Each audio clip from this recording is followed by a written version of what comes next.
আসসালামু আলাইকুম। আজকে আপনাদের সাথে একটি তিক্ত অভিজ্ঞতা শেয়ার করব।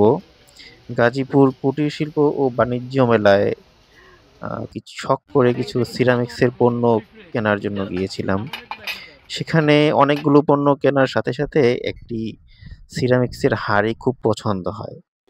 সেই হাঁড়িটি আমি পছন্দ করে কিনে নিয়ে আসি, কিন্তু আমার একটু অসতর্কতার জন্য আমাকে যে হাঁড়িটি ওরা দেখিয়েছিল, সেই হাঁড়িটি দেয়নি এবং তার সাথে ঢাকনাটিও তারা ভালো দেয়নি এবং ছোট ঢাকনা দিয়েছিল।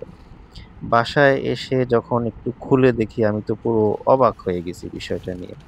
আপনারাই একটু দেখেন। খুলে খুব শখের জিনিস আমি খুব কৌতূহলবশত খুলছিলাম এবং খুব ভালো লাগা একটা কাজ করছিল।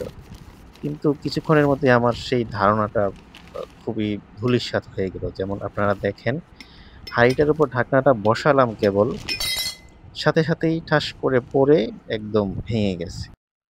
এবং সেই হাঁড়িটি নিয়ে আমি পরের দিন তাদের সাথে যোগাযোগ করি। কিন্তু তারা আমার সাথে এতটাই খারাপ ব্যবহার করেছে যে আমি ওদের ব্যবহারে অতিষ্ঠ হয়ে সেখানে হাঁড়িটা ভেঙে আমি রেখে চলে আসছি। আপনারা সবাই সতর্ক থাকবেন এই বিষয়ে। বিশেষ করে এই দোকানটা এভয়েড করবেন।